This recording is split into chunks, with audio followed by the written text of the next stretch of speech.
میں یہ کہہ رہا ہوں کہ یہ مدرسین پیسے کے لیے، سوال یہ ہے کہ اپنی ضرورت کے بقدر چاہنا بھی کیا دنیا طلبی ہے؟ آج سے 10 سال پہلے اگر میری تنخواہ 10,000 تھی تو میں اس تنخواہ میں سے 1,000 روپے کی چٹی ڈال سکتا تھا اور بچت کر سکتا تھا۔ آج مجھے 30,000 روپے بھی ملیں تو 1,000 نکالنا آسان نہیں ہے میرے لیے۔ اور یہ کیوں کہہ رہا ہوں میں؟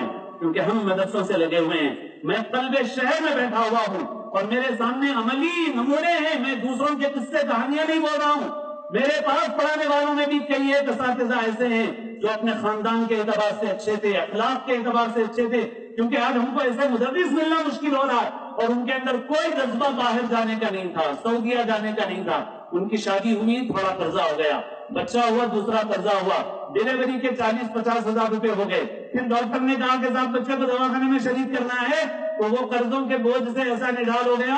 میرے ساتھ ہیں ایسے واقعات کہ مجھے ان عزیزوں نے کہا مولانا اب وہ برداشت سے باہر ہو گیا، اب خاندان پورا پیچھے پڑا ہوا، باہر جاؤ۔ اب باہر چلے گئے، اس کا نتیجہ یہ ہے مدرسے اچھے مدرسین سے محروم ہو رہے ہیں اور مسجدیں اچھے خادموں سے محروم ہو رہی ہیں۔ اور بہت سے لوگ، میں اضلاع کے جلسوں میں بھی سناتا ہوں، بہت سے خدام کہتے ہیں میں 20 سال سے مسجد کا صدر ہوں، بہت خدمت کر رہا ہوں۔ میں بول رہا ہوں اللہ کے پاس معلوم ہوگا کہ مسجد کی خدمت کی یا نہیں کی آپ نے۔ کیا کیا 20 سال میں؟ 20 سال میں بلڈنگ بنا دیا 2 کروڑ کی، سنگ مرمر لگا دیے اور ٹوائلٹ میں بہترین ٹائلس لگا دیے اور لاکھوں نہیں کروڑوں روپے خرچ کر دیے اس کے اندر، مگر اپنی بدمزاجی اور حاکمانہ مزاج کی وجہ سے تمہاری ایک اچھا امام نہیں ٹک سکا، ایک اچھا عالم نہیں ٹک سکا۔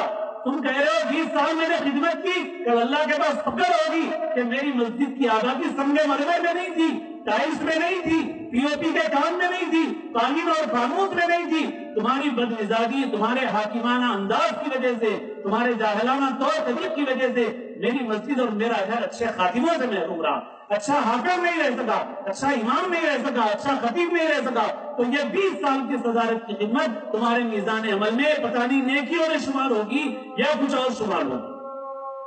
اور میں یہ کوئی جیسے پھر عرض کر رہا ہوں، بس ختم کر رہا ہوں اپنی بات، کہ میں کوئی اماموں کی یونین نہیں ہے میری، اور میں کوئی نمائندہ نہیں ہوں، میں کوئی اماموں کے لیے نہیں کہہ رہا ہوں، میں بخدا کہہ سکتا ہوں آپ سے، میں صرف اس لیے کہہ رہا ہوں کہ اس صورتحال سے اچھے افراد سے امت محروم ہو رہی ہے، مدرسے محروم ہو رہے ہیں، مسجدیں محروم ہو رہی ہیں، اور یہ نقصان اماموں کا نہیں ہے، یہ نقصان مدرسوں کا نہیں ہے، یہ نقصان امت کا نقصان ہے۔ اس وجہ سے ہمیں اپنے